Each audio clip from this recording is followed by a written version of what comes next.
Good evening.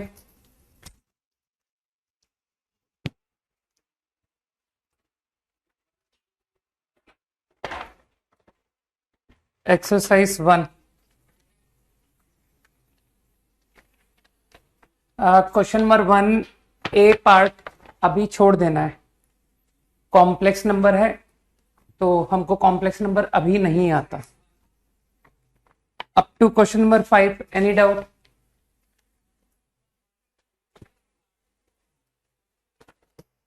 One and three नहीं, 1 में तो 3 पार्ट है, ठीक है ना?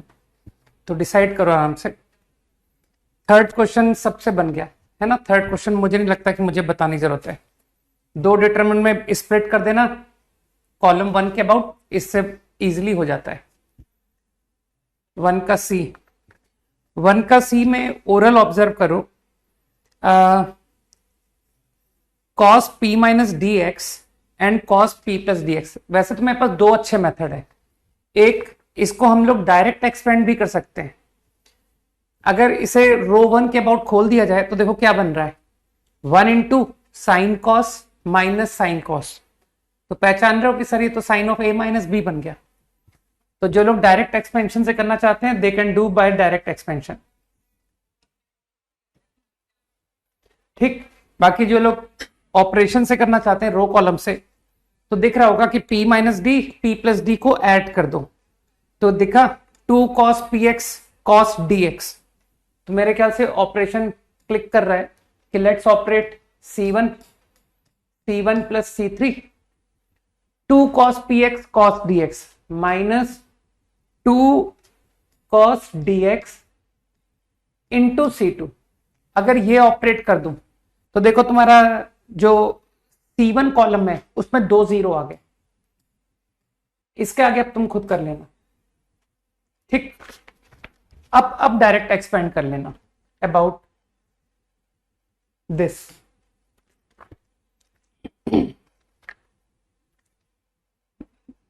Six to 10, question 6 to 10।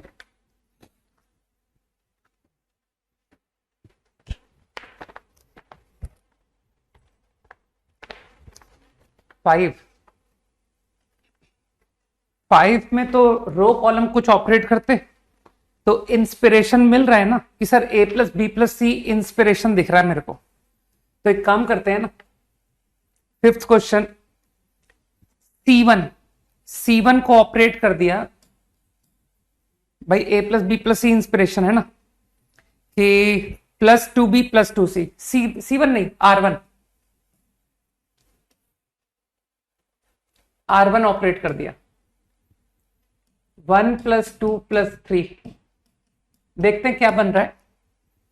तो it become a plus B plus C और अगला वो भी a plus B plus C और अगला वो भी a plus B plus C. सही बोला ना मैंने? तो by doing this a plus B plus C out common,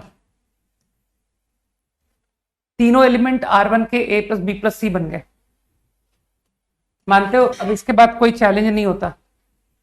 once I get 2 once, तो अब मुझे लगता है कि अब लोग 2 जीरो बना के करना पसंद करेंगे कि अब अगला स्टेप सर C2 लगाइए, C2 minus C1, C3 minus C1 और अब बगैर दिमाग लगाए एक्सपेंड कर देना। Once I get 2 zeros expand, आ जाएगा, इसका आंसर आ जाएगा। अरे कैलकुलेशन वाले सवाल तो कर लो यार, यहां तो कम से कम कोई ज्योमेट्री, कोई लॉजिक, कंसेप्ट कुछ है ही नहीं। जोड़ना, घटाना, मल्टीप्लाई करना, डिवाइड करना, इसके अलावा कुछ है ही नहीं। Up to 10, 9 and 7। 7 में फिर से इंस्पिरेशन नहीं दिख रहा कि sir 1 plus A square plus B square का फीलिंग आ रहा है ना? तो 7th प्रॉब्लम, C1 का देखो पहला element 1 plus A square plus B square, तो C1 goes to C1 transformation minus B into C3। मानते हो? अगर मैं C1 पर ये ऑपरेट कर दूं तो देखो C1 का हर एलिमेंट क्या बन रहा है, 1 plus A square plus B square, अगला एलिमेंट 0, अगला एलिमेंट 2b माइनस बी, तो ये b into 1 plus A square plus B square. तो समझ पा रहे हो कि sir 1 plus A square plus B square out. Simultaneously not only C1, मैंने C2 भी ऑपरेट कर दिया, तो 2ab ऑब्जर्वेशन आइडियाज हैं और क्या कि सर C2 प्लस AC3 लगा दीजिए, प्लस AC3, तो देखो क्या बन रहा है 0, दिस प्लस AC3 ना 2a स्क्वायर, तो 1 plus A square plus B square पक्का कॉमन आएगा, देख लेना। और ये element minus 2a plus A is minus A into 1 plus A square plus B square, तो 1 plus A square plus B square common from column 2 also. अब इसके आगे मुझे लगता है कि अब तुमको खुद करना चाहिए, है ना, कि सर इतना तो आपने करके दे दिया, अब और इससे ज्यादा क्या पूछेंगे आपसे, ठीक है ना। अब इसके बाद भी अगर तुम सोचते हो कि मैं तो 2 0 लगातार आएंगे तब मैं एक्सपेंड करूंगा, मैं तुमको एक एक्सप्रेशन और बता देता हूं। तुमको 2 0 चाहिए ना, तो देखो इसे मैं 0 बना सकता हूं, तो operate C3 plus 2b into C1, ऐसा करने से तुमको 2 0 मिल जाएंगे इन 1 रो, फिर एक्सपेंड कर लेना। कई लोग समझ गए, ठीक। वैसे तो डायरेक्ट एक्सपेंड भी किया जा सकता था, लेकिन फिर भी कि सर मैं तो 2 0 एक रो या एक कॉलम में आ जाएंगे तो थोड़ा कंफर्ट फील करता हूं। 9th प्रॉब्लम, 9th थोड़ा ट्रिकी है क्वेश्चन। 9th में तुमको क्लिक कर रहा है क्या कि सर इसमें कोई मेरे को ऑपरेशन कुछ नहीं क्लिक कर रहा है ना। कभी कभी इस तरह की भी एग्जाम चालाकी कर लेता है कि हम सोच रहे हैं कि इसको ट्रांसफॉर्मेशन ढूंढें, है ना, तो अगर कोई बात आसानी से ना दिखे ना तो तुरंत अपना लाइन ऑफ थिंकिंग अलग कर लेना चाहिए कि चलो कुछ डिफरेंट करते हैं। तो इस प्रॉब्लम को मैंने डायरेक्ट खोल दिया क्योंकि मुझे कुछ दिख ही नहीं रहा है, कुछ हिंट ही नहीं दिख रहा। तो if I expand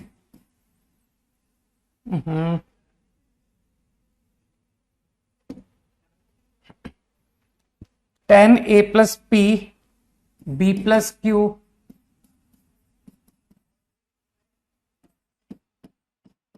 c plus r, मानते हो ऐसे 6 टर्म्स आएंगे, ये तो मैंने एक टर्म लिखा है, ऐसे 6 टर्म्स आएंगे, ये 3 tan tan tan, 3 tan के कॉम्बिनेशन के 6 टर्म, ठीक। अब वो तुमसे थोड़ा सा कुछ अच्छा एक्सपेक्ट कर रहा था कि देखें कितने लोगों ने ट्रिग्नो पढ़ी है ना, और कंडीशनल आइडेंटिटी का तो तुम तो अब देख रहे होगे कि सर कितना इस्तेमाल हो रहा है। सॉल्यूशन ट्रायंगल में देखा ना कि जेई में डायरेक्ट क्वेश्चन पूछे गए हैं over identities, hardly very few identities we remember, है ना, तो उन्हीं पर क्वेश्चन। तो let's look at these angles alpha beta gamma. तो डोंट यू थिंक कि सर ये जो 3 एंगल्स है इसका जो सम है वो 0 आ रहा है, ऐसा क्वेश्चन में दिया हुआ है। ABC P Q R sum 0, तो इसको तुमने पहचाना कि सर ये तो इंटीग्रल पाई हुआ ना, इंटीग्रल पाई पर एक रटवाया था बोथ वेज, है ना, most important thought, tan plus ten plus ten बराबर tan into ten into ten.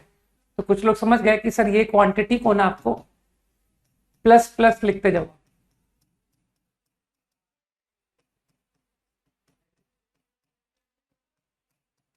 तो थोड़ा पेशेंस चाहिए था। अब मानते हो ये जो 6 टर्म थे, अब तुम्हारे पास 18 टर्म आ गए कि सर एवरी टर्म 3 का सम में स्प्लिट होता चला गया। तो अब तुम एक काम कर रहा, वो 18 टर्म लिखना और देखना सारे टर्म आपस में कट रहे होंगे। tan a प्लस पी है ना, तो ढूंढना तुमको minus tan a plus P कहीं मिलेगा, तो they will all cancel out and you will gate 0। Got it. 11 to 15,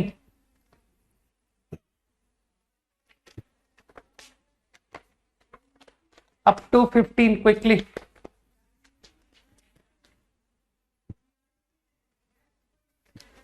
क्या बात है, चैट स्टॉप हो गया? वैसे डाउट नहीं भी होंगे तब भी चलेगा कि सर 11 से 15 का जो सेक्शन है सबसे इजी है। फिर भी रुको बुला लेता हूँ किसी को, है ना।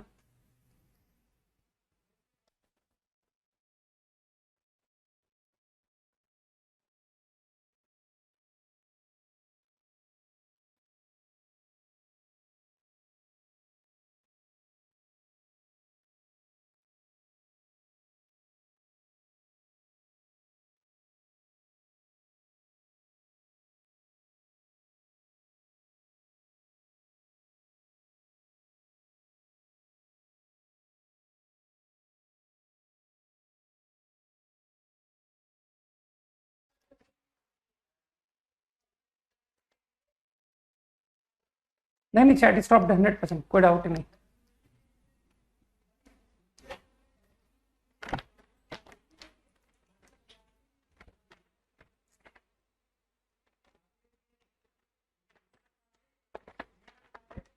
हाँ 10 12 14 10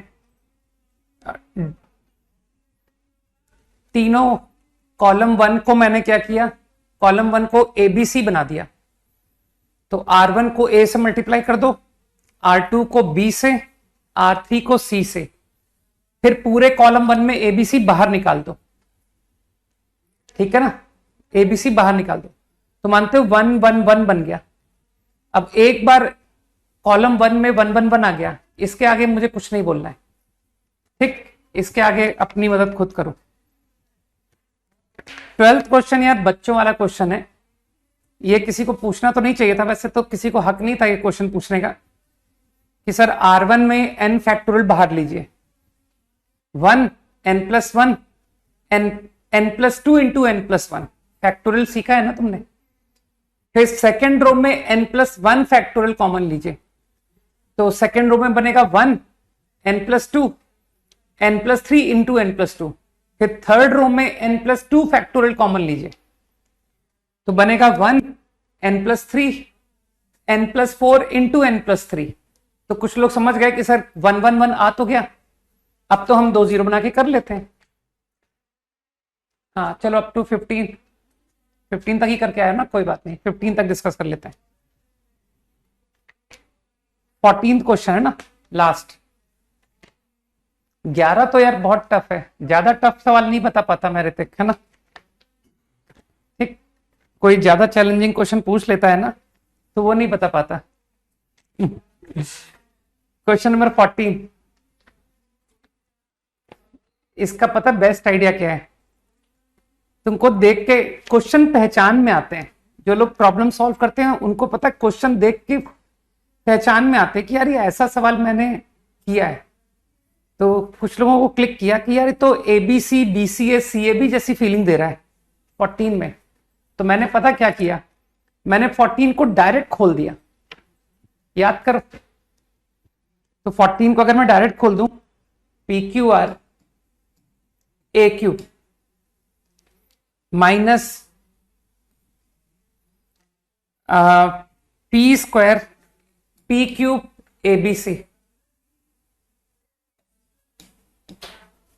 तो जो लोग डायरेक्ट खोल लेंगे they will get result like this कि सर कुछ ऐसा रिजल्ट आया, ऐसा कुछ आया खोलने से, P Q R A cube B cube C cube minus ABC P cube plus Q cube plus R cube. ठीक है ना, सब कुछ इलस्ट्रेशन से मैचिंग होता है, चिंता मत करो, सारा कुछ कहीं ना कहीं हमने किया होता है। ठीक, अब आई थिंक कि make use of p plus Q plus R 0, तो मानते हो ये क्वांटिटी 3pqr हो गई, दिस इज 3pqr। तो I think pqr out, you get sigma A cube minus 3abc। अब कुछ याद आया, ये value determinant ABC BCA CAB के बराबर नहीं थी, इसका माइनस टाइम्स बराबर था। ठीक, तो answer is P Q are into determinant ABC और जो मैंने बोला बीसीए सीएबी, इसका माइनस टाइम्स। तो उसमें इसने किसी दो रो को इंटरचेंज कर दिया ना, आंसर से टैली कर सकते हो कि सर इसने दो रो को इंटरचेंज कर दिया, तो वो माइनस टाइम्स केयर में आ गया, ठीक है ना। फोर्थ का अच्छा सॉल्यूशन, डू योरसेल्फ, ठीक है ना, ऐसा मिलता हुआ क्वेश्चन क्लास में कराया था।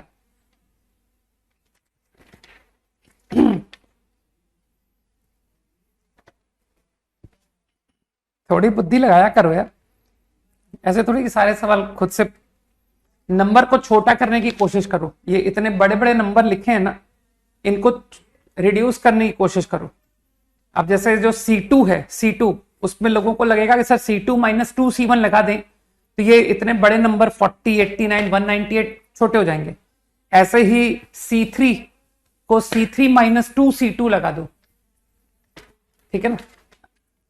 अरे इतने हाई फाई बातें क्या लिखते हैं यार, सारस रूल, इतनी तो मैथ्स मुझे आती ही नहीं है ना, मैं तो आइडियाज बोलता रहता हूं, पता नहीं ऐसे हाई फाई नेम्स मुझे मालूम ही नहीं होते। नहीं, बहुत सिंपल मैथ्स जानता हूं मैं। ओके, लास्ट क्लास में हम लोग क्या कर रहे थे? Last class I think we discussed about quadrilateral. I think in the end मैंने कुछ नेक्स्ट क्लास के लिए बोला था क्या करने को, नहीं, साइक्लिक क्वाड्रिलेटरल का एरिया आई टोल्ड यू है ना, ठीक है।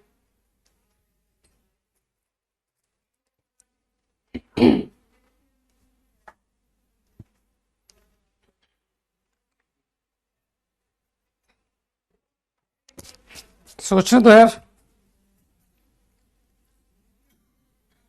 साइक्लिक क्वाड्रिलेटरल बता दिया, ठीक है, ओके। तो क्वाड्रिलेटरल के बारे में बहुत कुछ जान गए तुम। Let's know about section formula.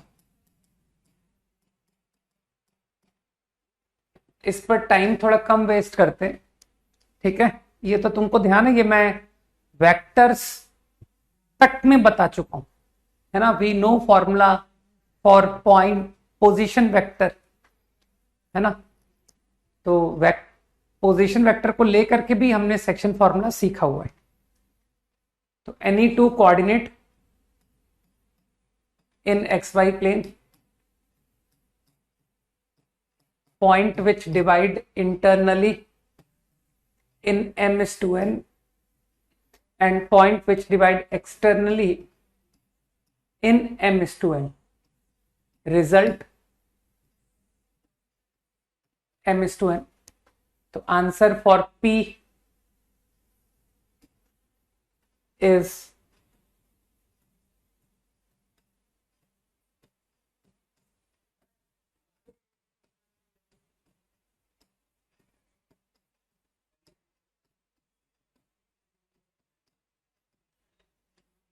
and external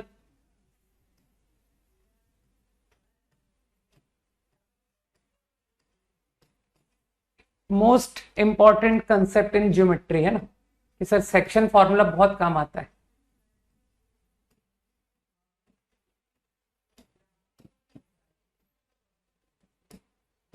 कई लोग तो जानते हैं कि सर आपने तो इसका एप्लीकेशन जेनसन इनइक्वालिटी तक में बता रखा है, सेक्शन फॉर्मूला, ठीक। जिसको भी प्रूफ चाहिए मैं ओरली बस फटाफट लिख देता हूं। Parallel to Y axis, parallel to X axis construction किया है, parallel to Y axis, parallel to X axis.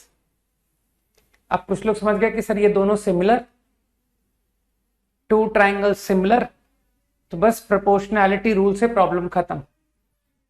ये P XP वाई पी थोड़ी देर के लिए मान लो, XP वाई पी, तो ओरली बोल दोगे y2 माइनस वाई पी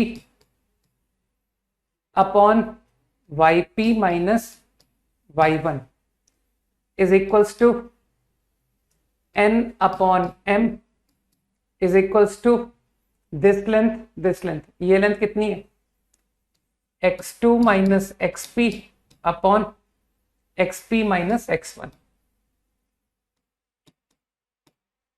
बस ठीक है, हो गया। और इसी तरह से Q के बारे में भी तुम समझ गए कि सर Q का प्रूफ भी this triangle parallel to x axis parallel to y axis construction and this triangle same similar xq comma yq। तो using similar triangle this ratio which is xq minus x2 upon this xq minus x1 बराबर this upon this which is n upon m। Ratio गलत तो नहीं लिख दिया? यही था ना रेशियो? हाँ, n अपॉन m, ठीक है, is equals to this upon this Y cube minus Y two Y cube minus Y one.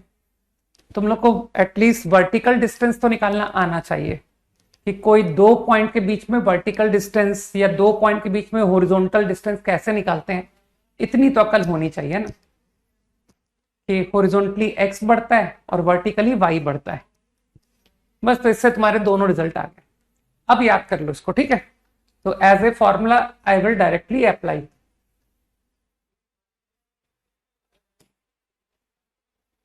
Done.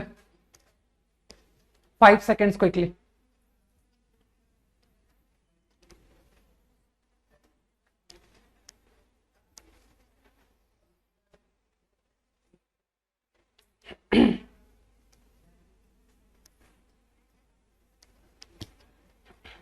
ठीक है, डिस्टेंस फॉर्मूला बता के फिर एप्लीकेशन ऑफ सेक्शन भी देख लेते हैं। डिस्टेंस बिटवीन टू पॉइंट्स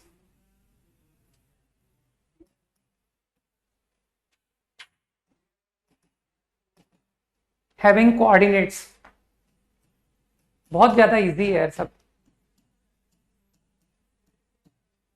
ये डिस्टेंस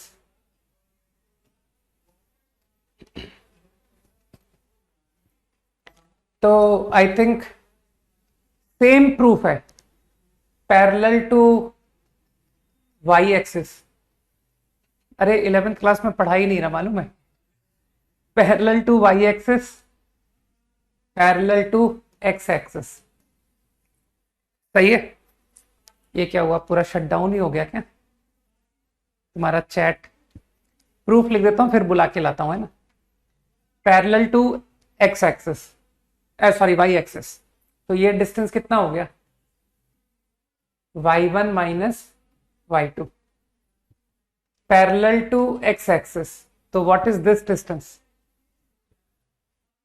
x2 माइनस x1। तो I think you understood now कि सर ये डिस्टेंस PQ पाइथागोरस थ्योरम से प्रूफ हो गया।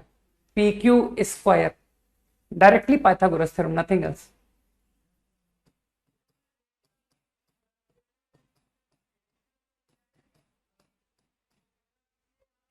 तो लोग डायरेक्टली याद रखते हैं फॉर्मूला, है ना।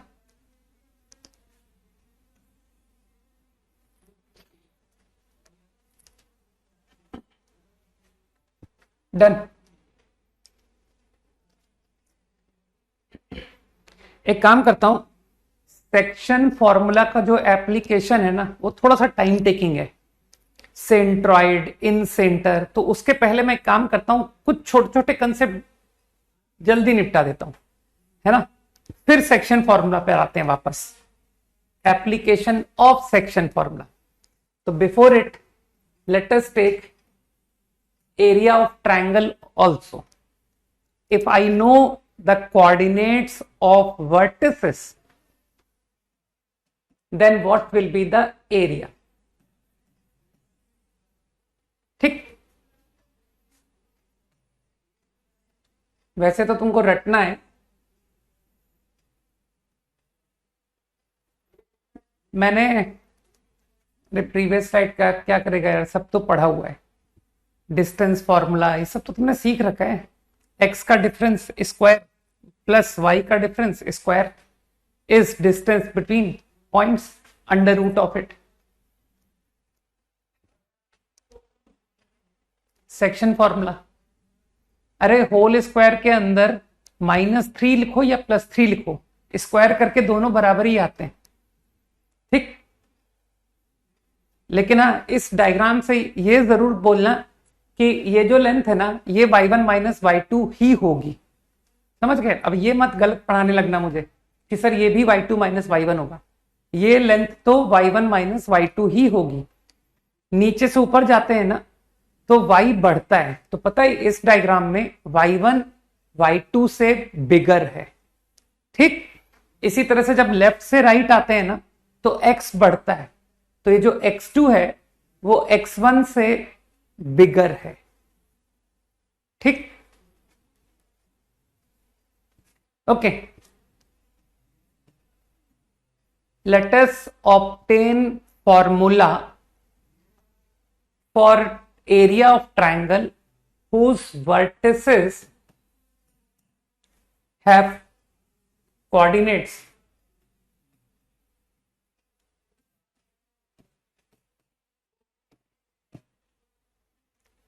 ठीक। तो वैसे तो मुझे पता पड़ा कि तुम लोग को फिजिक्स बहुत अच्छी पढ़ाई गई है, तो लोग क्रॉस प्रोडक्ट सब जानते हैं, तो जो लोग फिजिक्स के आइडिया से करना चाहते हैं वो लोग कहेंगे सर ये वेक्टर बी ए लिख लीजिए, बी ए वेक्टर, और वेक्टर बी सी लिख लीजिए। तो वेक्टर तुम लोग को तो पढ़ाया ना फिजिक्स में, तो बी ए वेक्टर हो गया x1 minus x2 I cap, y1 minus y2 J cap, फिर बी सी वेक्टर हो गया x3 minus x2 I cap, y3 minus y2 J cap. फिर तुम्हारे सर ने तुमको half cross product, area of triangle क्या होता है, half B A vector cross B C vector mod, ये होता है एरिया। और फिर जब तुमको क्रॉस प्रोडक्ट सिखाया है तो उन्होंने डिटर्मिनेंट से क्रॉस प्रोडक्ट निकालना भी सिखाया होगा, है ना, कि how to obtain cross product using determinant. तो उस आइडिया से यू कैन प्रूव, ठीक। तो मैं विदाउट वेक्टर्स बता रहा हूं, ठीक, क्योंकि वेक्टर तो तुमको फिजिक्स में ही बता दिया सर ने। तो मैंने कुछ कन्वीनियंट डायग्राम एज्यूम किया है जिसमें प्रूफ मुझे आसान पड़े, ठीक। तो let's your triangle is like this, मान लो। तो मैंने क्या किया, dropped perpendicular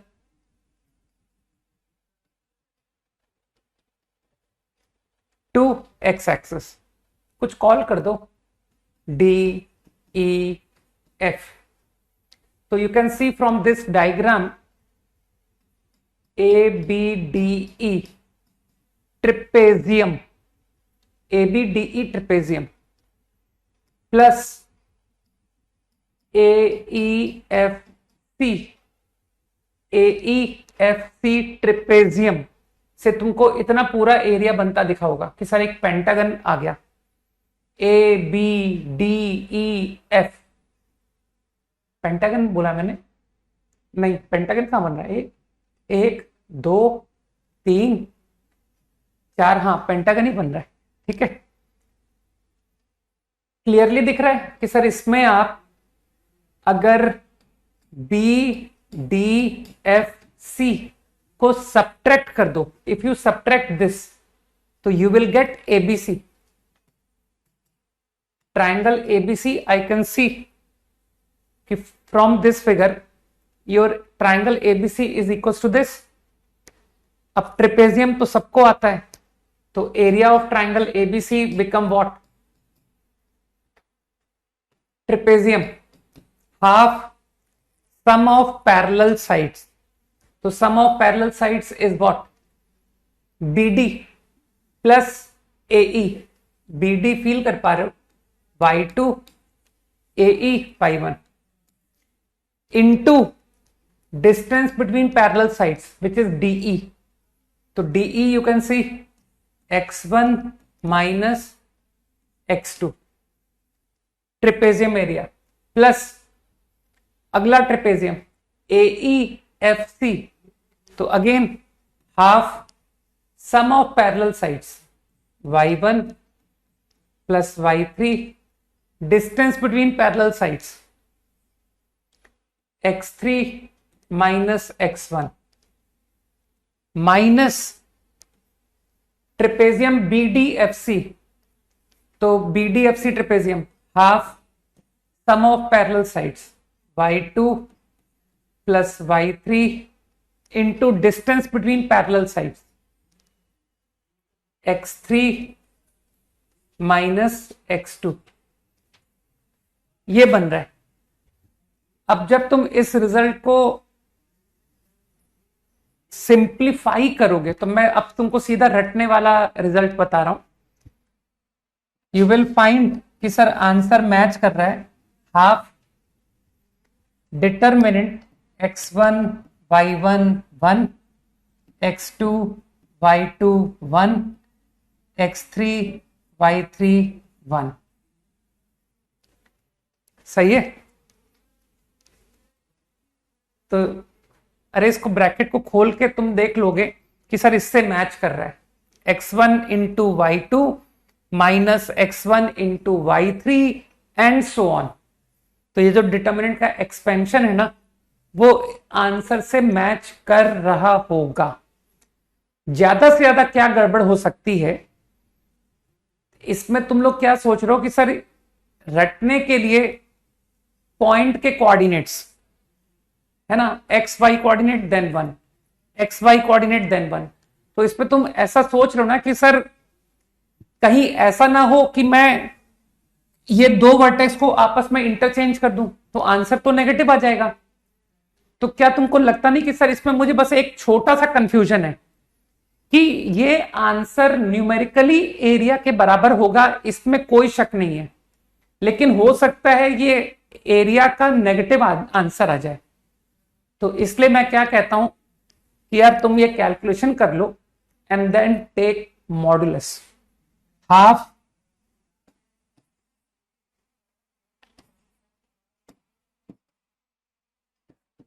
modulus of this, ठीक है ना, कि सर दिमाग नहीं लगाना है कि किसका कोऑर्डिनेट फर्स्ट रो में डाला जाए, सेकंड में डाला जाए, थर्ड में डाला जाए। आप तो बस कोऑर्डिनेट पुट करो, डिटरमिनेंट सॉल्व करो, इन द एंड मैं मॉड लगा के करेक्ट आंसर बना दूंगा।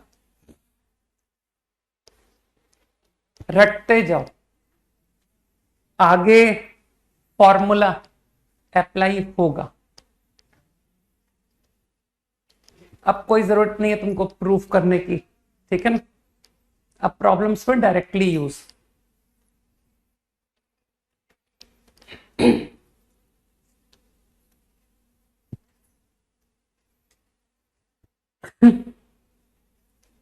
Done.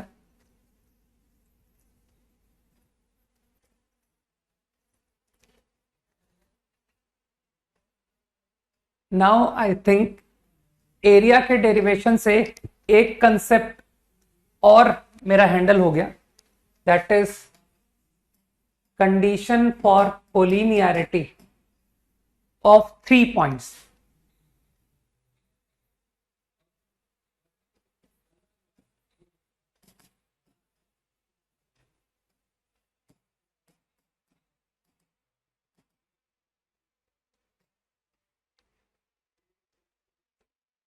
I want condition so that 3 points having coordinates x1 y1, x2 y2, x3 y3 are collinear. Condition चाहिए मुझे कि कैसे चेक करूं कि ये 3 पॉइंट कोलिनियर होगा।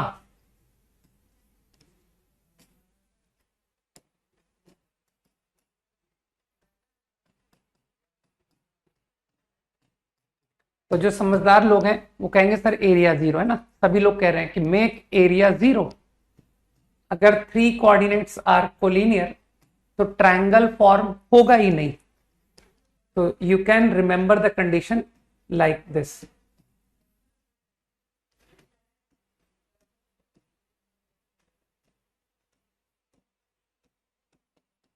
Zero formula. ठीक है ना. आई will directly apply in problems.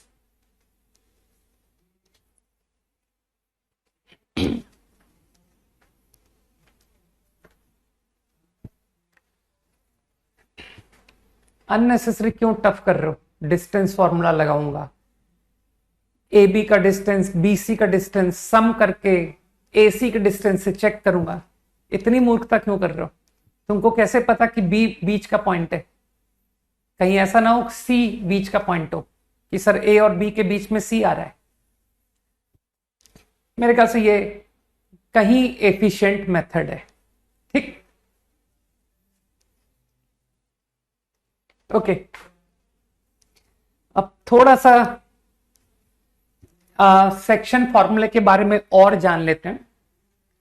तो before continuing applications of section formula, let us take one very important definition called harmonic conjugates.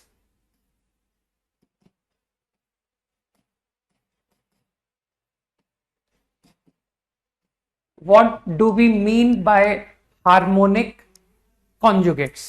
Okay.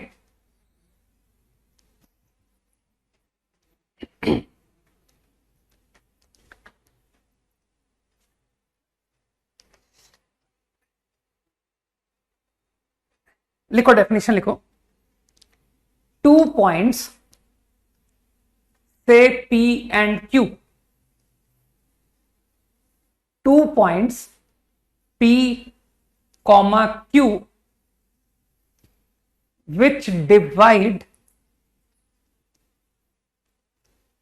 2 points P, Q which divide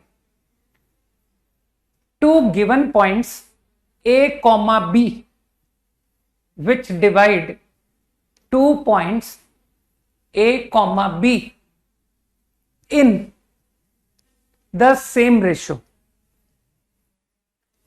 In the same ratio are called harmonic conjugates to them.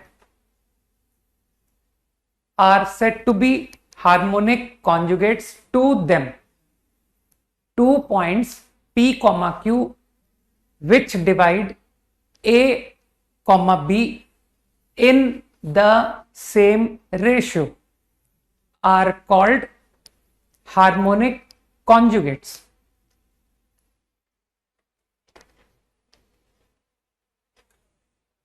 दो point है A और B. A B 2 point. तो A B को कोई भी ratio ले लो कि sir 3:1 for example. तो 3:1 में डिवाइड करने वाले 2 पॉइंट होंगे.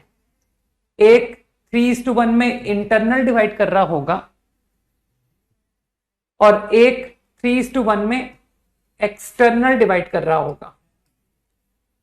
सोचो इस बारे में. ठीक है. तो ए बी को if I divide in same ratio, वो रेशियो क्या है I am not interested. What ever the ratio, I have 2 points which divide A be in same ratio. तो ये जो पी क्यू है ना, पी क्यू, ये ए बी का हार्मोनिक कॉन्जुगेट कहलाएगा. P, Q are harmonic conjugate to A B. This is the definition. ठीक. तो अब इस डेफिनेशन को थोड़ा सा मीनिंग दे कि सर ये तो अंग्रेजी में मीनिंग बोल दिया आपने, अब इसको थोड़ा मैथमेटिकली भी तो दिखाओ कि मैथमेटिकली क्या इसका तात्पर्य है ना.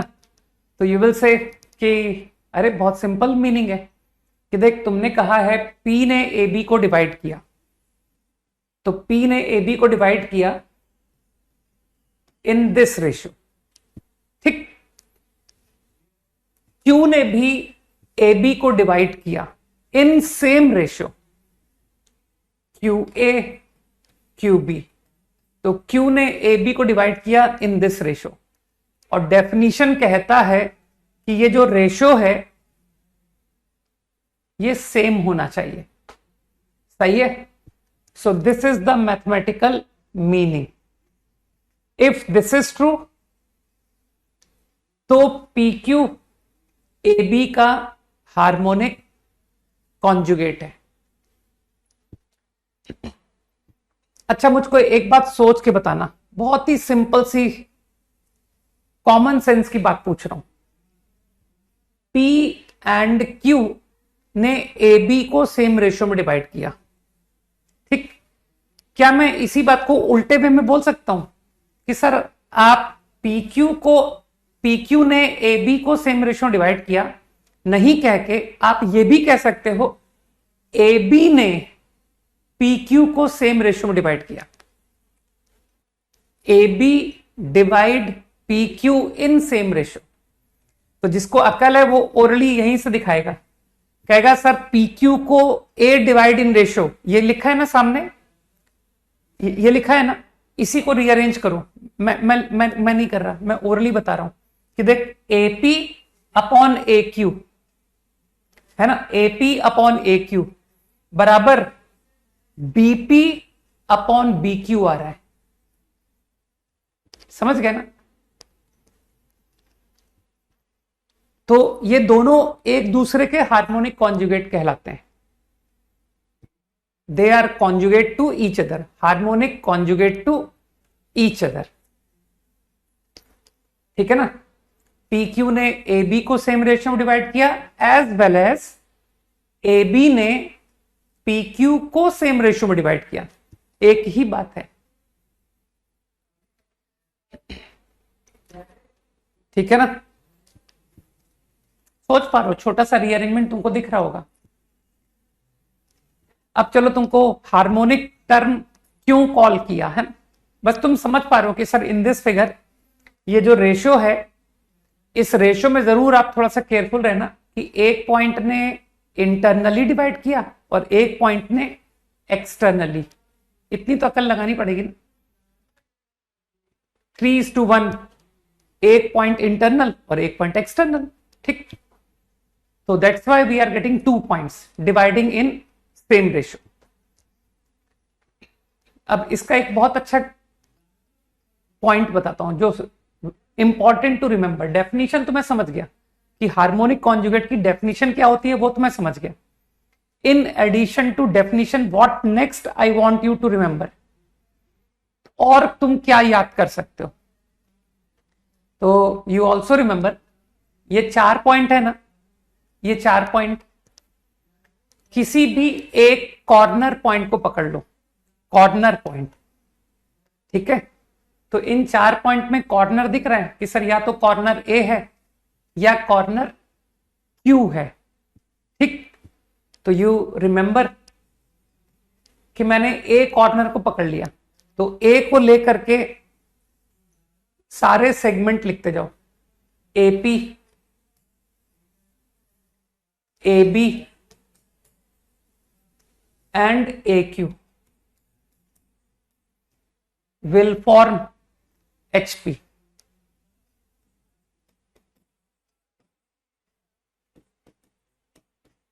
This is something important.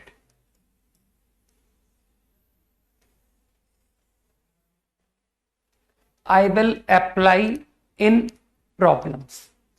अभी प्रूफ दे दूंगा, लेकिन आगे के लिए कि सर ये बात को हम याद रखेंगे।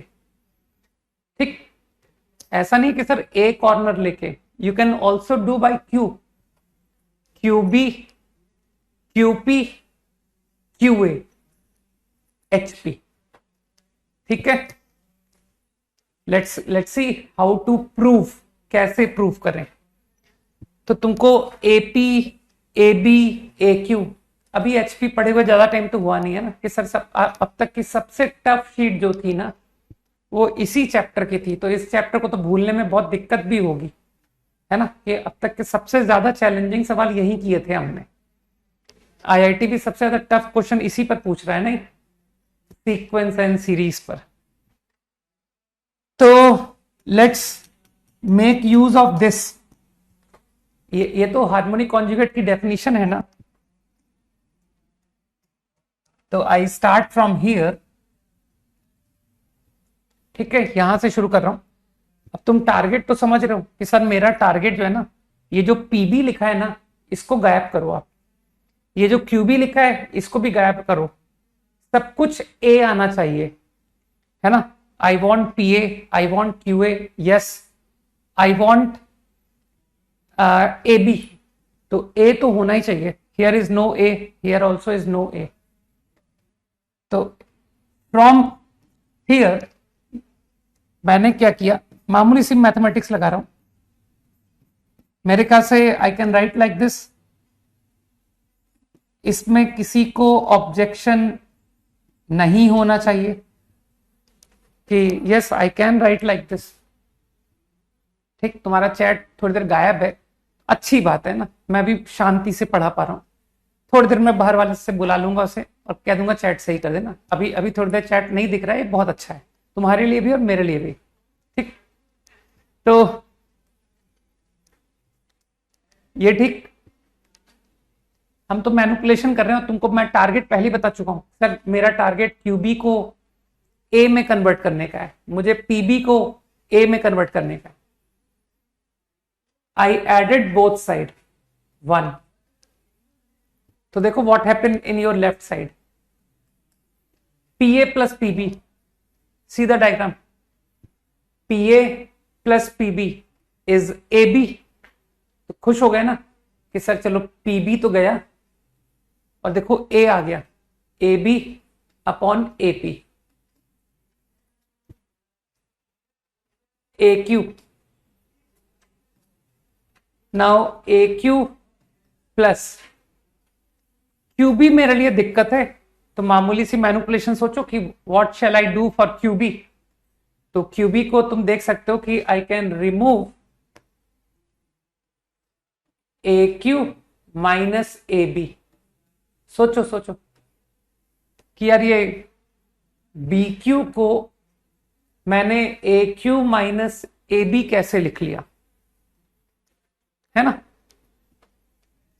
सो doing manipulation, A B upon A P 2 minus A B upon A Q by rearrangement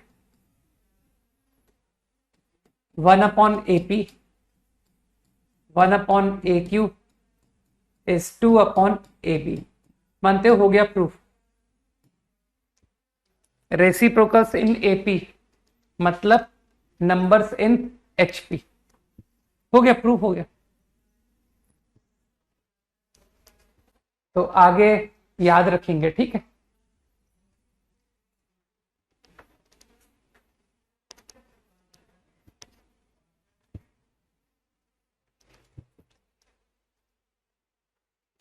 harmonic progression भाई, HP, this is harmonic progression.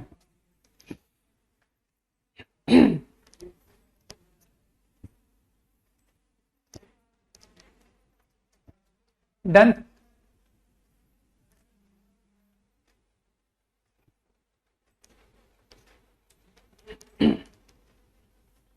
Okay, कुछ बहुत सिंपल से, चलो तुमको एग्जाम्पल्स बता देता हूं। हालांकि इसमें कोई खास दम है नहीं इस चैप्टर में, मतलब in this concept called harmonic conjugate. किसी भी ट्राइंगल का एंगल बाइसेक्टर, है ना, कोई भी एंगल से ए एंगल। तो तुम लोग तो जानते हो ना कि sir there are two angle bisectors, one is internal and one is external।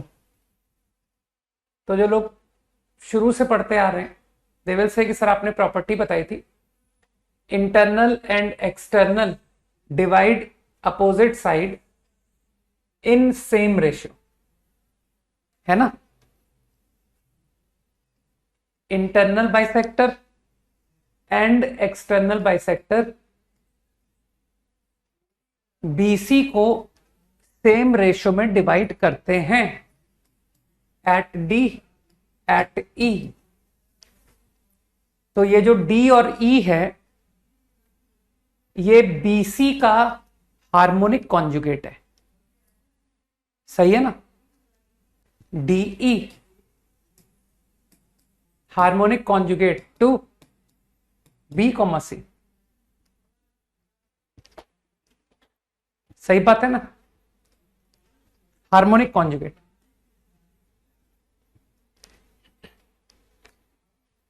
समझ पा रहे हो, because D divide B C in ratio, E divide B C in ratio which is same, बराबर A B is to A C. कई लोगों को पता है ये बात, है ना, कि सर 9th क्लास में ये बात सीबीएसई में भी पढ़ाई गई है और आपने सॉल्यूशन ऑफ ट्राइंगल में तो इसका प्रूफ ही दे दिया था, ठीक। तो यू ऑल नो, तो दे आर हार्मोनिक कॉन्जुगेट। तो क्या यहां से तुम कह दोगे कि सर क्योंकि ये BC का हार्मोनिक कॉन्जुगेट DE है, तो I will directly tell you one good property, BD BC BE will form harmonic progression।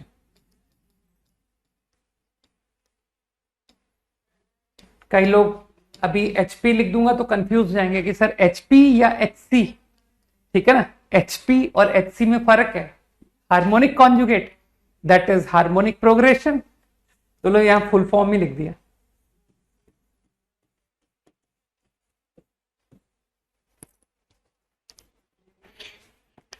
Easy,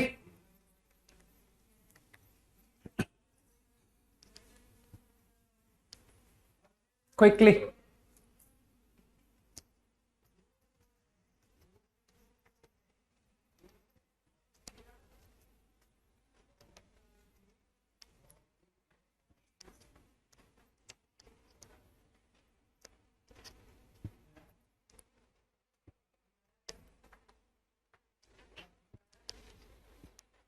idea clear? Same way ऐसे क्या करेंगे, एग्जांपल्स लेके, टू सर्कल्स, स्कूल ज्योमेट्री पे लेके जा रहा हूं जो तुम 10th में अब तक पढ़ के आए हो, ठीक है। बाकी ये सारी चीजें हम लोग सर्कल्स जब पढ़ेंगे तब भी तुमको देखने को मिल जाएगी। हाँ भाई, BC एंड DE ये दोनों एक दूसरे के लिए हार्मोनिक कॉन्जुगेट है, आपस में एक दूसरे को कॉन्जुगेट है, समझ रहे हो? अरे यार कितनी देर तक तो स्लाइड दिखाई थी भाई, हैंग हो गया, रुक जाओ। हाँ अब ठीक, ठीक।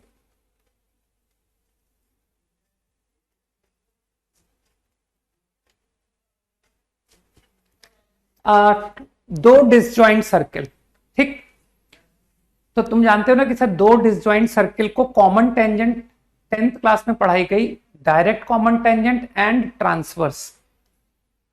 तो direct common tangent is like this is direct common tangent,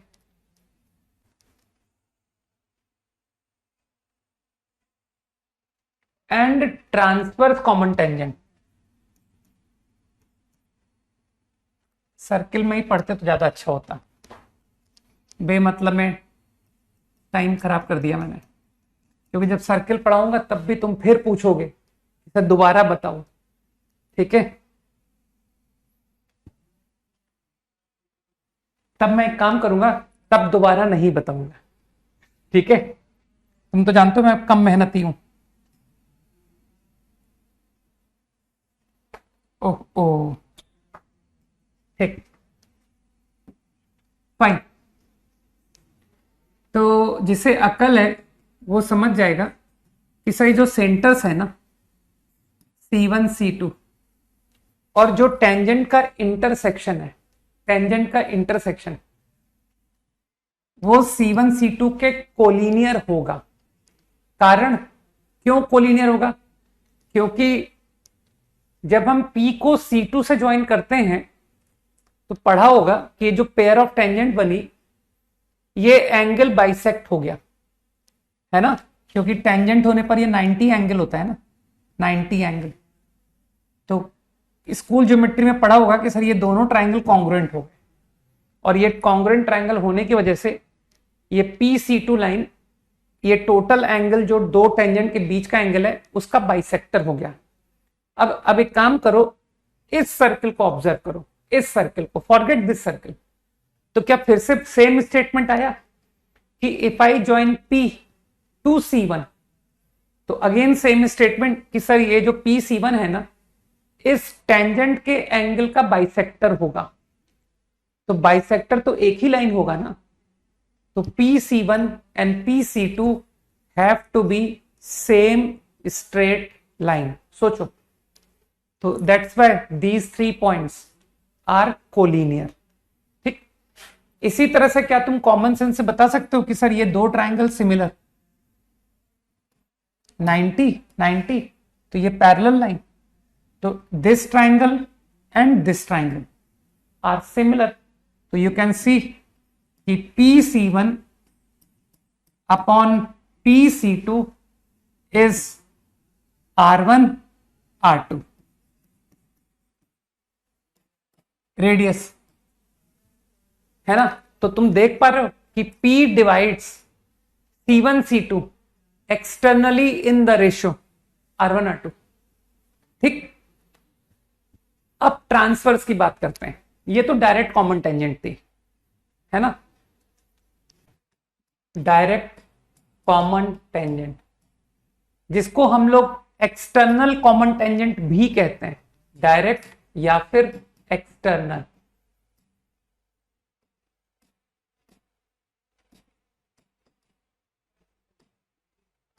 इसी तरह से अब बात करते हैं ट्रांसवर्स की। Transverse common tangent is like this.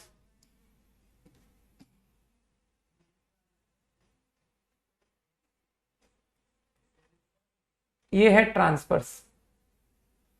There will be 2 transverse common tangent.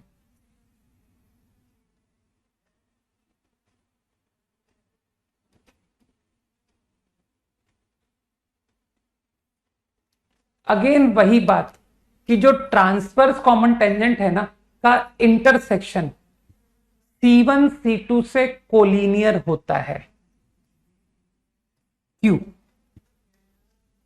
फिर से तुम वही कहोगे कि सर ये जो इंटरसेक्शन पॉइंट है ना इससे दो टेंजेंट देखिए, फिर कहोगे कि सर Q को C1 से ज्वाइन कीजिए, तो ये जो टेंजेंट के बीच का एंगल है ना वो बाइसेक्ट हो गया। क्योंकि समझदार लोग बता देंगे कि सर ये कॉन्ग्रुएंट ट्राइंगल हो गए, है ना, ये ट्राइंगल और ये ट्राइंगल कॉन्ग्रुएंट। ठीक, तो ये एंगल बराबर है, बाइसेक्टर। अब इसी तरह से दे विल से कि सर इस Q से इस सर्कल को देखो और ज्वाइन Q टू सेंटर, तो अगेन सेम फैक्ट कि ये जो लाइन है ये एंगल बिटवीन टेंजेंट को फिर बाइसेक्ट करेगा, और क्योंकि ये दोनों एंगल बराबर है, वर्टिकली अपोजिट एंगल, है ना, तो बाइसेक्टर एक ही लाइन होगी। So that's why C1 Q C2 are collinear. और अब तुम मुझे फिर से कह दोगे कि सर देखिए ये दो ट्राइंगल देखिए आप, this triangle and this triangle, ये दोनों आपको सिमिलर ट्राइंगल दिखेंगे। इस ट्राइंगल की बात कर रहा हूं और इस ट्राइंगल की बात कर रहा हूं, है ना, ये दोनों लाइन पैरेलल हो गई ना, they both are perpendicular to same tangent. तो क्या डायरेक्टली दिखा कि sir again similar triangle QC1 upon QC2 बराबर this is R1 upon R2। तो क्या कुछ समझ में आया कि again P and Q they are harmonic conjugate to C1 C2। PQ are harmonic conjugate to C1 comma C2। Are they divided C1 C2 in same ratio. एक ने internal divide किया और एक ने एक्सटर्नल डिवाइड किया C1 C2 को। Extremely easy है ना। तुम फिर से मुझे समझा दोगे कि sir again I can tell you कि C1Q comma C1 C2 comma C1P will form harmonic progression. Short में लिख रहा हूं HP। कंफ्यूज मत हो जाना कि HP लिखना है कि HC लिखना है। ठीक, आज की क्लास में तुम लोग सिर्फ यह अंतर सीखो कि यार वो HP था कि HC था। ठीक है,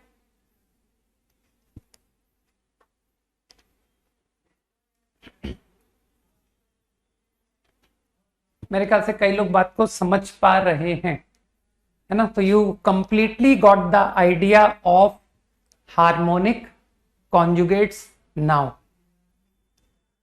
क्विकली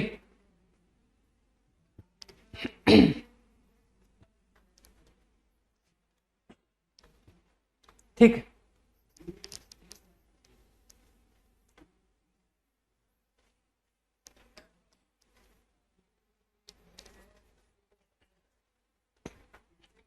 ओके, अंडरस्टूड है ना। चलो अब थोड़े फॉर्मूले, सेक्शन फॉर्मूले के एप्लीकेशन देख लेते हैं। Let us obtain centroid.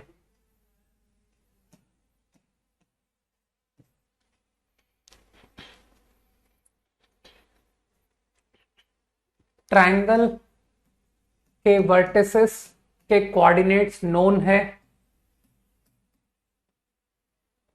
ठीक, कुछ भी कहो, चैट रुक जाती है तो बड़ा अच्छा लगता है कि सर चैट स्टॉप हो गई। ठीक है, चाहे वो टेक्निकल रीजन ही क्यों ना हो, लेकिन बहुत अच्छा हो जाता है, शांति मिलती है इससे, है ना। ट्रायंगल के वर्टिसेस के कोऑर्डिनेट नोन है। I want to obtain centroid.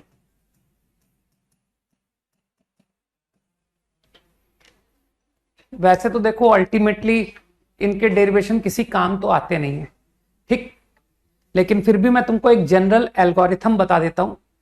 तो भले ही मैं सेंट्रॉइड ऑब्टेन करने में कैसे प्रोसीड करूंगा, चाहे वो इन सेंटर हो, चाहे वो ऑर्थो सेंटर हो, चाहे वो सरकम सेंटर हो, चाहे वो एक्स सेंटर हो, एल्गोरिथम सबका सेम है कि क्या करो, आप कैसे करो।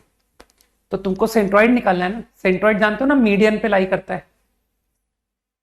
ये रहा सेंट्रॉइड, ठीक, फॉलो करना। इसी एल्गोरिथम से मैं अभी तुमको इन सेंटर, सरकम सेंटर निकाल के दिखाऊंगा, ठीक है। तो तुम क्या करो, सेंट्रॉइड को किसी भी एक वर्टेक्स से ज्वाइन कर दो, जो तुमको अच्छा लगे। कि सर मैंने ए से ज्वाइन कर दिया, and then extend, make it meet opposite side. तो किसी एक वर्टेक्स से ज्वाइन करके मैंने अपोजिट साइड को मीट करा दिया। Let us call this point D. अब मैं क्या कहूंगा तुमसे कि यार कुछ भी करके डी निकालो, ठीक। और डी के लिए तुमको यही क्लू आएगा कि काश BD रेशियो DC मुझे मालूम होता तो मैं आपको सेक्शन फॉर्मूले से डी दे देता। तो मेरे ख्याल से हर कोई जानता है कि हाँ मालूम है मुझे D is the mid point, तो 1:1 रेशियो। तो using section formula I got D 2 + 3/2, 2 + 3/2. Now once I got D, ठीक, I got D, तो अब मैं कहूंगा कि काश कोई मुझे GA रेशियो GD मुझे मालूम होता तो मैं section formula over A and D से जी निकाल लेता। ठीक, तो मैंने कहा हाँ ये रेशो भी मुझे मालूम है। ठीक, centroid divide median in 2:1, so I know this 2:1। तो सेक्शन फॉर्मूला तुम सीख चुके हो ना कि इंटरनल रेशियो कैसे लगाते हैं। 2 मल्टीप्लाई होगा कोऑर्डिनेट ऑफ डी से, 1 मल्टीप्लाई होगा कोऑर्डिनेट ऑफ ए से, अपॉन 2+1, ऐसे ही लगाते हैं ना। तो finally centroid G is coming to be, you multiply 2 to this, x2 plus x3, 1 to x1, तो x1 plus x2 plus x3 upon 2 plus 1, 3, and same way y।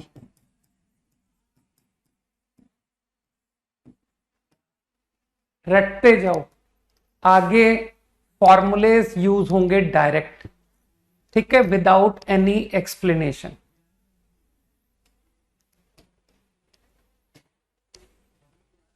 Centroid of triangle, quickly थोड़ा fast चलते हैं ना कि हाँ ठीक है, हो गया। चलो next let's move to incentre. अब तुमने एक एल्गोरिथम तो पकड़ लिया है कि सर अब आप चाहे मेरे से ऑर्थो सेंटर फाइंड करवाओ, चाहे आप सर्कम सेंटर, एल्गोरिथम मैंने पकड़ लिया है कि व्हाट एल्गोरिथम टू फॉलो। तो let's talk about in centre. ठीक, और साइमल्टेनियसली चलो एक्स सेंटर भी निपट लेंगे कि सर एक्स को भी क्यों छोड़ते हो। किसी एक इन सेंटर को लेते हैं। अरे एक इन सेंटर क्यों कहा मैंने एक एक्स सेंटर। तो इन सेंटर तुम तो जानते हो मैंने एल्गोरिथम क्या समझाया कि सर वो जो आई है ना, आई उसको किसी एक वर्टेक्स से ज्वाइन करो। तो मैंने ए से ज्वाइन किया आई। तो तुम अच्छी तरह जानते हो कि सर ये एंगल बाइसेक्टर पर आई लाई करेगा। अब जिसको अकल है वो कहेगा सर ये जो डी पॉइंट है ना, इसके बारे में मुझे पता है, ये आपने सॉल्यूशन ऑफ ट्राइंगल में सब सिखा रखा है। तो C is to B, कुछ लोगों को याद आ रहा है ना ट्राइंगल के नोटेशंस। तो BD ratio DC I know. तो using section formula internal ratio I obtained D।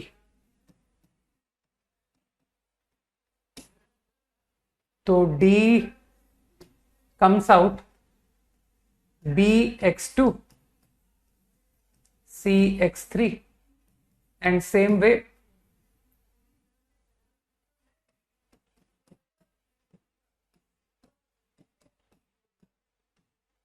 ठीक। अब तुम 100% समझ रहे हो कि काश AI रेशियो ID मिल जाए तो मैं सेक्शन फॉर्मूले से I निकाल दूंगा। ठीक, तो समझते हो ना कि सर B को अगर I से ज्वाइन करो तो ये भी तो एंगल बाइसेक्टर है। ठीक, तो let's look eight triangle ABD। ABD triangle, अगर मैं ABD ट्राइंगल को देखता हूं तो तुम 100% जानते हो कि angle bisector divide in the ratio of side containing the angle. तो for this triangle this is in angle bisector, so AI is to ID बराबर AB is to BD। AB तो स्मॉल c है और BD मैं निकाल दूंगा क्योंकि ये टोटल लेंथ A है और ये C रेशियो D में डिवाइड किया। तो आराम से सोचना कि सर ये BD लेंथ क्या आएगी, C upon C plus B into A। ठीक, ये 4th क्लास की गणित तुमको सीखनी पड़ेगी कि एक टोटल लेंथ A है तो उसको C टू B में डिवाइड करेंगे तो वो दो पोर्शन की लेंथ कितनी कितनी आएगी। ठीक, तो this ratio comes out B plus C upon A। अब जो समझदार लोग हैं वो कहेंगे सर साइमल्टेनियसली आप I1 को भी क्यों नहीं निपटा देते।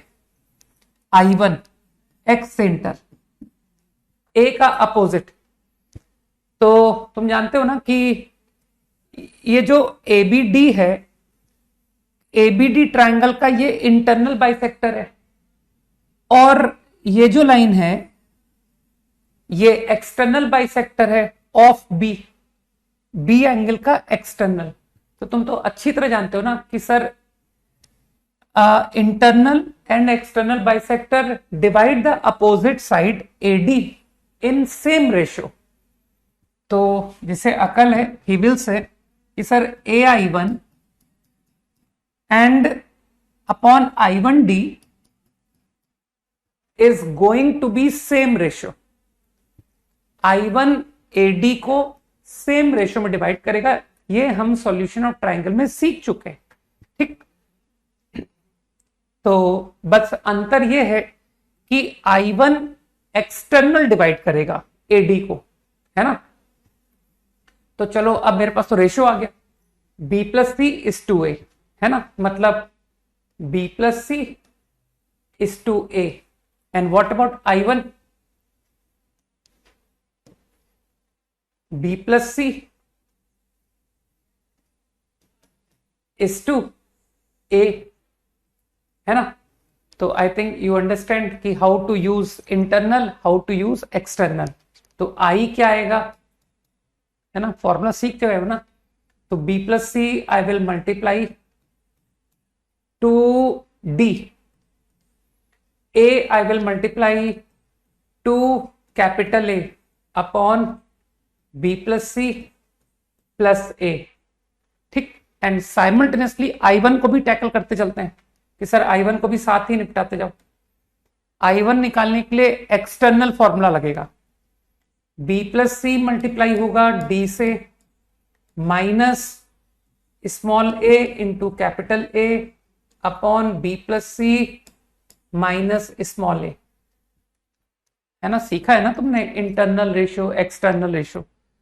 तो after calculation I get I incentre बराबर A X one B X two C X three.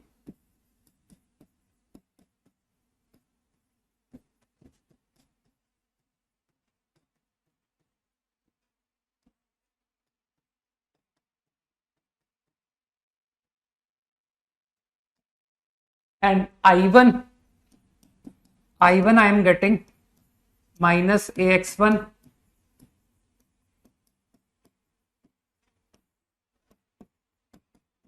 y coordinate लिखने के लिए जगह ही नहीं बची, तो नहीं भी लिखूं तब भी चल जाएगा कि सर इतना तो हम ही कर लेंगे।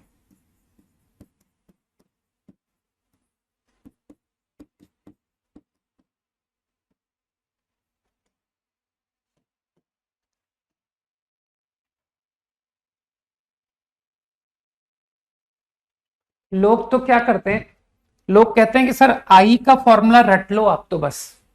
और आई को रटना तो इजी है कि देख वर्टेक्स ए मल्टीप्लाई होगा उसकी अपोजिट साइड से, स्मॉल ए मल्टीप्लाई होगा x1 से, स्मॉल बी मल्टीप्लाई होगा x2 से, स्मॉल सी मल्टीप्लाई होगा अपोजिट वर्टेक्स x3 से, सम करके अपॉन ए प्लस बी प्लस सी, हो गया याद। ऐसे ही y कोऑर्डिनेट। और फिर लोग क्या करते हैं, कहते हैं सर जो आई का फॉर्मूला है ना, आई का फॉर्मूला उसमें आप जाओ और ए की जगह माइनस ए कर दो। ए को माइनस ए कर दोगे ना तो आपको I1 मिल जाएगा, ठीक। तो तुमको जिस भी वर्टेक्स का अपोजिट एक्स सेंटर चाहिए हो ना, तो जो इन सेंटर का फॉर्मूला है ना उसमें एक टर्म को माइनस कर देना, और वो भी किसको, कि सर जिसका अपोजिट वर्टेक्स है, तो माइनस ए आएगा, है ना, कि सर इन सेंटर के फॉर्मूले में ए की जगह माइनस ए।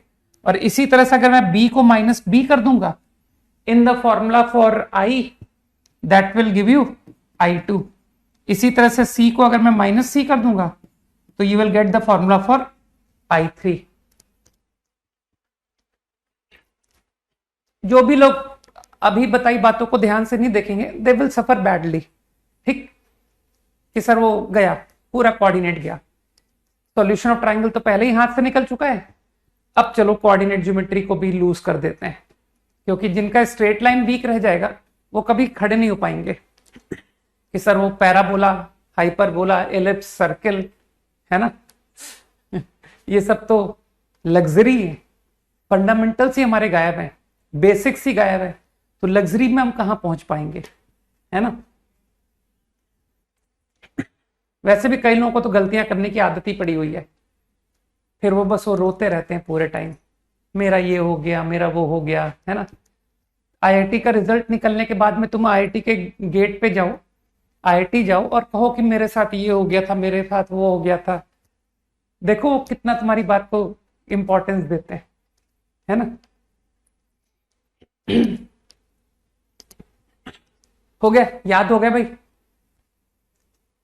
तो मैं इतना बोल सकता हूं कि formulas of centroid, formulas of incentre, formulae of excentre, they are very important. ठीक है, ये तो प्रॉब्लम्स में काफी यूज में आते हैं।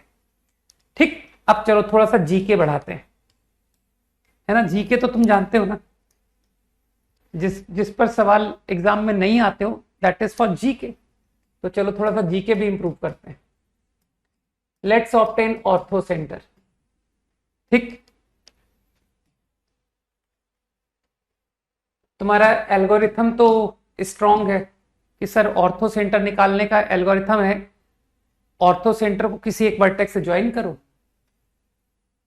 अपोजिट साइड को मीट कराओ, इस पॉइंट डी को टारगेट करो कि डी कैसे निकालूं, तो डी के लिए बी डी रेशियो डीसी चाहिए मुझे, तो ये स्मॉल सी है, तो मेरे ख्याल से बी डी की लेंथ आ गई कि सर इस राइट ट्राइंगल से this is C cos B, सही है ना। And I think C D length वो भी आ गई, sorry small B cos C, तो आई गॉट डी, तो capital D is internal ratio फॉर्मूले से लिख देते हैं, C cos B multiplied with x3 B cos C x2 upon ये दोनों का सम, ये दोनों के सम को मैं डायरेक्टली स्मॉल ए लिख दूं। अब तो तुम लोग समझदार हो, कहना सर y के लिए ब्लैंक छोड़ दो, सेम ही रिजल्ट तो y में आएगा, लीव इट ब्लैंक। अब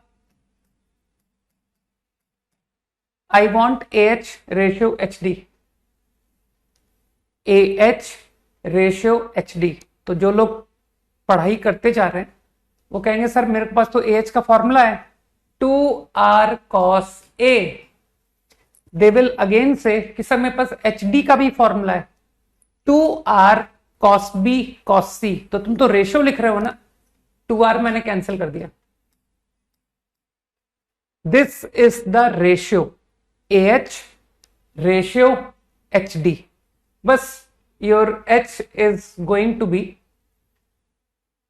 cos B cos C multiply करेंगे with capital A coordinates, cos A multiply करेंगे विथ कैपिटल D, नीचे सम करेंगे cos B cos C plus cos A। I think यही सीखा है ना हमने formula, internal ratio.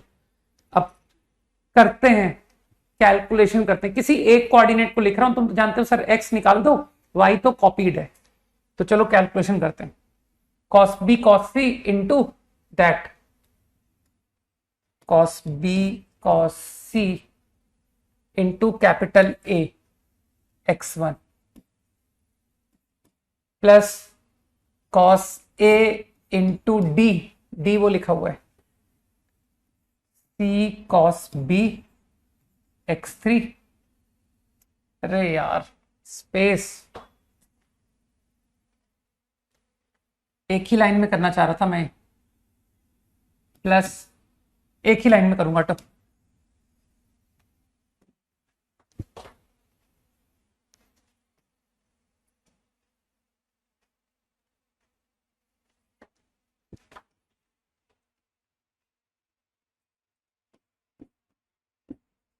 cos b cos c x1 cos a multiplied with d c cos b x3 plus cos a into b cos c x2 upon a whole divided by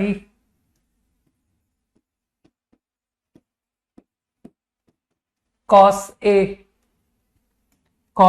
को if I write minus B plus C, किसी को तकलीफ नहीं होगी, यहां लिख सकते हो taking LCM a cos b cos c x1 c cos a cos b x3 plus b cos a cos c x2 upon small a into, इसको खोल दो भाई, किसे इसको मैंने cos b cos c minus sine b sine c खोल दिया, तो cos b cos c cancel, I now get only sine b sine c। इतनी ट्रिग्नोमेट्री तो तुमको समझनी पड़ेगी कि हाँ समझ में आ रहा है। ठीक, अब इस आंसर को और रिड्यूस करते हैं और गुड लुकिंग बनाते हैं। तो एक काम करो ना, जब सब कुछ एंगल चल रहा है तो ये अगर मैं स्मॉल a को 2r sin a लिख दूं, इसी स्टेप पे लिख देता हूं, तुम जानते हो स्पेस की प्रॉब्लम है, c b याद रखना है ना, 2r sin a, यहां c था ना 2r sin c, यहां b था 2r sin b, similarly small a 2r sin a। तो कुछ लोग समझ गए कि सर वो 2r तो कैंसिल हो गया, आई गेट दिस। अब एक काम करो, cos b cos a cos b cos c से जरा ऊपर नीचे डिवाइड करो, तो if I divide numerator denominator by cos a cos b cos c, तो आई गेट tan a। अरे cos b cos c cut गया भाई, मैंने cos a cos b cos c से डिवाइड किया है, तो tan a x1 plus cos a cos b cos c से divide sin c upon cos c, sin b upon cos b, tan b x2 plus tan c x3 upon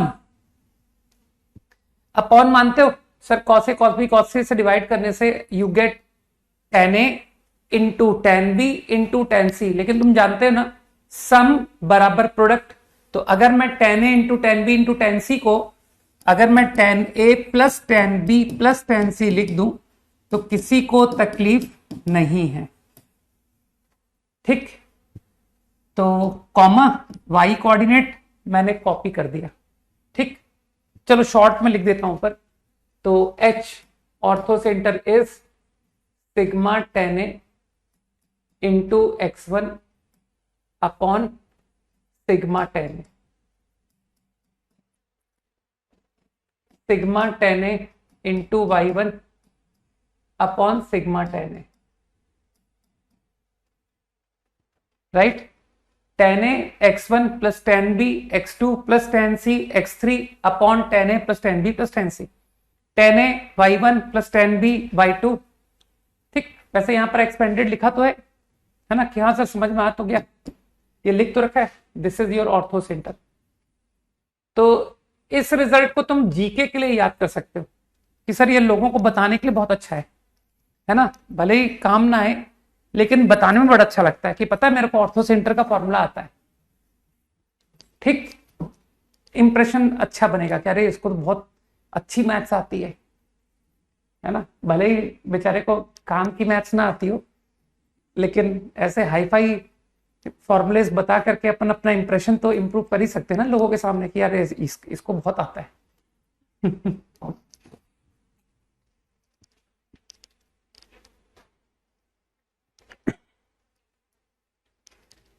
तो I haven't seen application of such फॉर्मूले। ठीक, IIT इतना believe नहीं करता नहीं कि यार इतना किसी को याद होना चाहिए।